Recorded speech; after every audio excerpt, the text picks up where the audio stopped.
Hello, third graders. Welcome to our second part of our lesson today.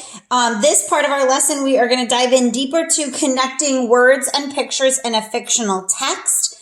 And so we're going to actually go into a story. So yesterday we looked at a small little photograph or a picture and the caption underneath, but today we're going to read a little bit more. So in your LAFS Ready book on page 354, I would like you to read this story. So go ahead and press pause in the video, read this one time through, and then come back to complete the lesson today. Okay, so you should be back. You should have read this story, and we're going to talk a little bit about Pecos Bill and when he was young. So a couple things that I noted in here was one of the first things he did when he was a baby was he jumped on a horse and rode alongside it. Okay, so that kind of gave me some ideas that this Pecos Bill is a little crazy. He's on a horse. Then I saw that he got launched into the air and landed away from his wagon, and a mother coyote came and raised him. And I noticed he didn't even realize he wasn't a coyote because he was so young, and he assumed that's whoever raised him was his mom, and that was what he was supposed to be. So after we've read this, I looked at this picture here, and I noticed that this looks like a picture of Pecos Bill, and he's surrounded by some coyotes, and they're in a den that looks to be like kind of going underground or inside an area. So I'm going to now practice together connecting details from the story and the illustrations to tell a little bit more about the story or to understand it more. So we are together going to fill out the graphic organizer on page 355. And the first thing we're going to start with is the text and the details about the characters. So if I'm looking here, the main character in this story is obviously Pecos Bill because that's who this story is about. And I also noticed that the mother coyote is a character in this story. She kind of comes up as an important person. So I'm going to go ahead and just put this right in here that the characters are Pecos Bill and Mother Coyote. Now, while I'm on the characters, I'm going to go ahead and look at this illustration. So from this illustration, I can see a little bit more details. One, I can see that not only is it a mother coyote, but she has 3 young coyotes that are also with her. And I can tell the emotion of Pecos Bill. He's smiling and looks like he's playing. So he seems very happy and content. That was not in my story. So I actually gathered more information from the illustration than from the text. So I'm going to go ahead and add that in here so that I know that there is Mother Coyote with 3 baby coyotes. And I also know that Pecos Bill seems happy. He's smiling in that illustration, which tells me he's most likely happy. So from those, I'm gathering information, but the story did not give me as much as that illustration did. Now let's look at the setting, where the story is taking place.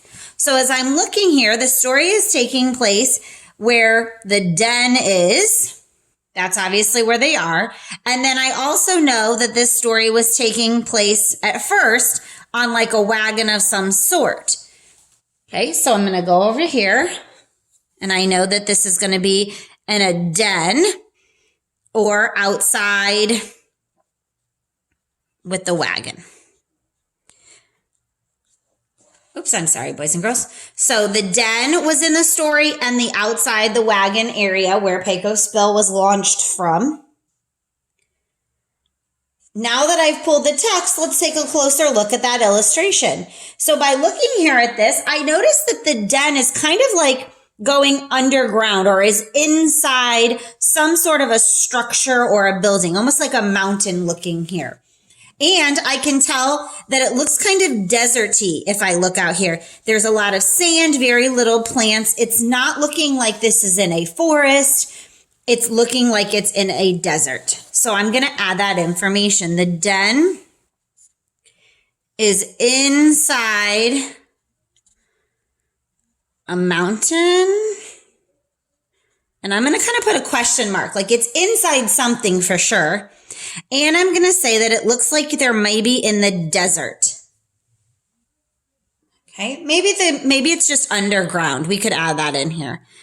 Maybe it's just underground, the den is. So I actually was able to get a little bit more about the setting than from the text again. So far, this illustration is providing me with more details than the actual text is.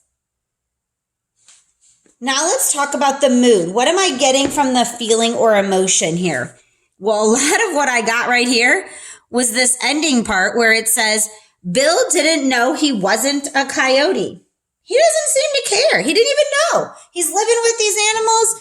He doesn't get it because to him, it's just his family. So in the text, the mood that's created, and I'm actually just going to copy that entire sentence. For a long time, Bill didn't know he wasn't a coyote. So I just basically copied that. Doesn't bother him. He didn't know. He doesn't say, oh my gosh, where's my mom and dad and missing them? To him, that's his family. So after I've looked at that, again, I'm going to look at this illustration. What is the mood? Is it very tense? Are they having anxiety? Are they nervous? Are they scared? Are they happy? Well, look at them all. Bill's smiling. The mom seems to be smiling. The kids are smiling. They're all playing and happy. So overall, this looks like everybody is happy. So I'm going to say that. Mother coyote, the little coyotes, and Bill all seem happy. So the mood from this story is that they're all happy. Mother Coyote, the little coyotes, and Bill all seem happy. Everybody is content. They're happy. The illustration provided me more information. I'm able to build on my understanding of this story by stopping and referring to both components. Okay? All right. Hopefully you have been taking your notes as we're going to keep working on that connection this week.